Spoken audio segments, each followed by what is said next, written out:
sekitar Jelingke pada Sabtu 19 Oktober 2024. Berdasarkan informasi yang diterima oleh wartawan, korban berinisial D meninggal pada pukul 12 waktu Indonesia Barat. Pulang dari adiknya membeli sarapan pagi, dia sudah menemukan kakaknya dalam keadaan bersimbah darah.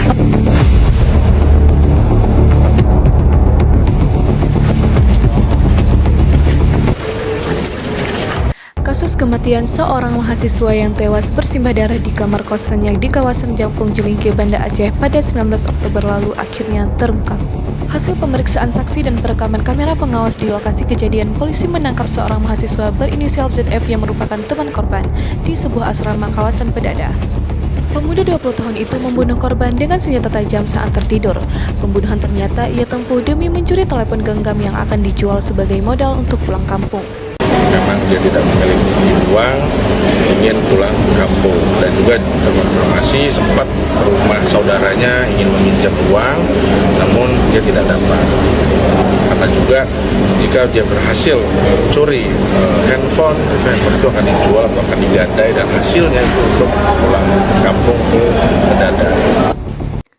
Polisi menjerat tersangka dengan pasal pembunuhan dengan ancaman pidana mati ataupun kurungan seumur hidup.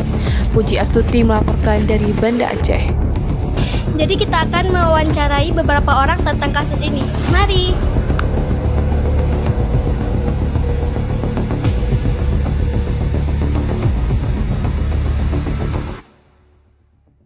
Bu, kamu bertanya, Kiban pendapat Ran tentang pembunuhan yang di Jelingke? Dapat ibu kan warga Lingke kan kaya je mesti nak tebit ulu api kawas waspada. Angke jino tak sitat so pembunuhannya tak hukum seadil-adilnya. Tak dapat menurut jalur hukuman tang dah cok mentang hukuman yang gat bagi yang tinggal api kasenang. Jadi Kiban hukuman yang pantas yang dapat untuk si Gaman. Lebih ke bak hukum yang bak polisi mesti awak yang hukum lah yang menentukan kibayang god mesti ji berlaku kan undang-undang rocit awaknya. Menurut Ran Kiban, Bu? Menurut dong hai kiban kini undang-undang mesti hukuman mati bisa jadi wadang hukuman intik na begadang isteri kipu penyesalahan ji dan kiban tu kadang meringankan. Terima kasih, Bu. Menurut Anda, bagaimana dampak dari pembunuhan yang terjadi di desa Jelingke?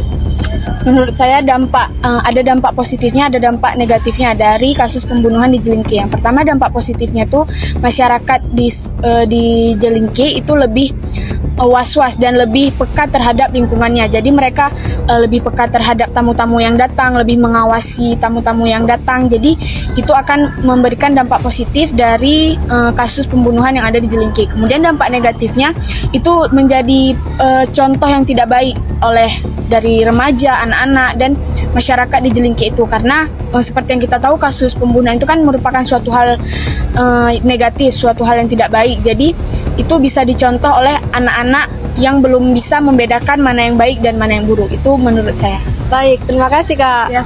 Menurut Anda apa motif pembunuhan yang terjadi di Jelingke? Baik, terima kasih.